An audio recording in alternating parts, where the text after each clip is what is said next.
Ladies and gentleman, ತಮಿಳುನಾಡಿನಲ್ಲಿ ಚುನಾವಣೆಯ ಕಾವು ಜೋರಾಗ್ತಾ ಇದೆ. ಈ ಹೊತ್ತಲ್ಲೇ ಸಿಎಂ ಡಿಕೆ ಶಿವಕುಮಾರ್ ಅವರನ್ನ ವೀರಪ್ಪನ್ ಪುತ್ರಿ ವಿದ್ಯಾರಾಣಿ ಭೇಟಿಯಾಗಿದ್ದು ಭಾರಿ ಕುತೂಹಲಕ್ಕೆ ಕಾರಣವಾಗಿದೆ.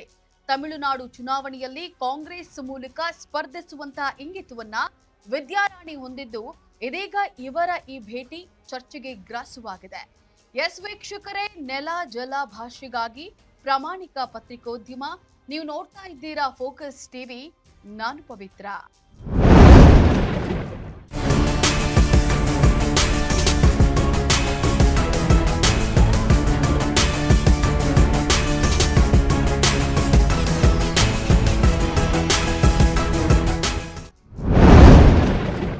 ವೀರಪ್ಪನ್ ಪುತ್ರಿ ವಿದ್ಯಾರಾಣಿ ಸಿಎಂ ಡಿಕೆ ಶಿವಕುಮಾರ್ ಅವರನ್ನ ಭೇಟಿಯಾಗಿ ಆಶೀರ್ವಾದವನ್ನ ಪಡೆದಿದ್ದಾರೆ.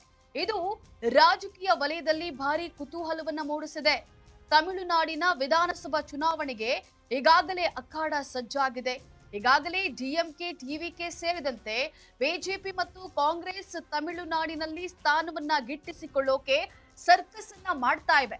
ಈ ನಡುವೆ ಇದೀಗ ಕಾಂಗ್ರೆಸ್ ಪಕ್ಷದಿಂದ ಸ್ಪರ್ಧಿಸುವಂತಹ ಇಂಗಿತವನ್ನ ವಿದ್ಯಾರಾಣಿ ಹೊಂದಿದ್ದು, ಈ ಬಗ್ಗೆ ಸಿಎಂ ಡಿಕೆ ಶಿವಕುಮಾರ್ ಜೊತೆಗೆ ಚರ್ಚೆಯನ್ನ ಮಾಡಿರೋದು ಕುತೂಹಲವನ್ನ ಕೆರಳಿಸಿದೆ.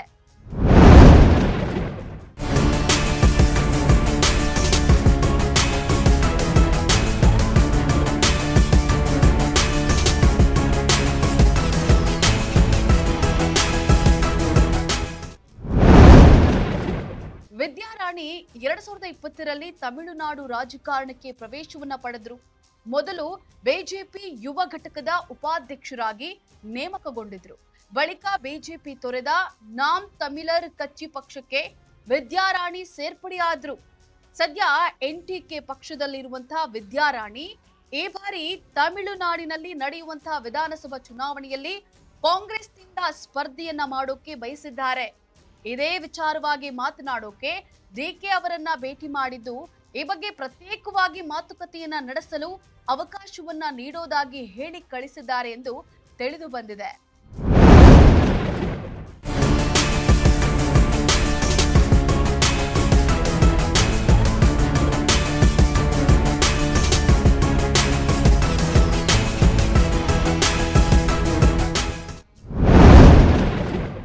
ತಮಿಳುನಾಡಿನಲ್ಲಿ ಕಾಂಗ್ರೆಸ್ ಟಿಕೆಟ್ ಹಂಚಿಕೆ ಲೆಕ್ಕಾಚಾರವನ್ನ ಹಾಕ್ತಾ ಇದ್ದು, ಇದೇ ಹೊತ್ತಿನಲ್ಲಿ ವಿದ್ಯಾರಾಣಿಯ ಭೇಟಿ ಕುತೂಹಲವನ್ನ ಕೆರಳಿಸಿದೆ. ಇದಾಗಿತ್ತು ಈ ಹೊತ್ತಿನ ಅಪ್ಡೇಟ್ಸ್. ನೆಲ ಜಲ ಭಾಷೆಗಾಗಿ ನೋಡ್ತಾ ಇರಿ ಫೋಕಸ್ ಟಿವಿ.